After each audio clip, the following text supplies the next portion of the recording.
Gandang hapon, kumusta po? Narito po ulit ang update natin para sa lagay ng ating panahon.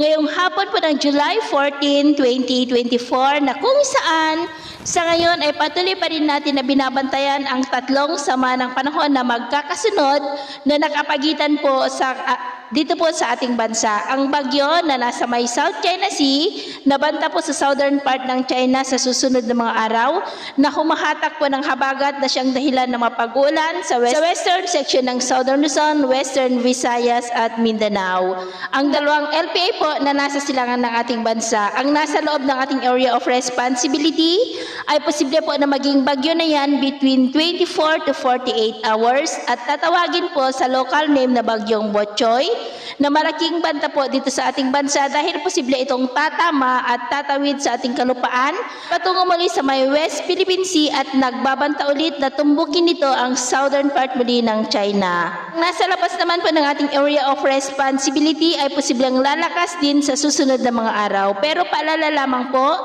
na posible pa na magbago ang forecast na ito kaya patuloy po tayong mag-antabay sa mga susunod po na updates. Ngunit asahan po natin ang mas malakas pa ng bugso ng habagat sa susunod na linggo, kaya mag-ingat po tayo. At sa lagay ng ating panahon, ngayong hapon ay mulap ang kalangitan with isolated rains sa malaking bahagi po ng ating bansa, mula dyan po sa malaking bahagi ng Mindanao, Visayas, Southern Luzon, Central at Northern Luzon na posibleng magtuloy-tuloy pa rin ang mga isolated rains na yan hanggang mamayang gabi.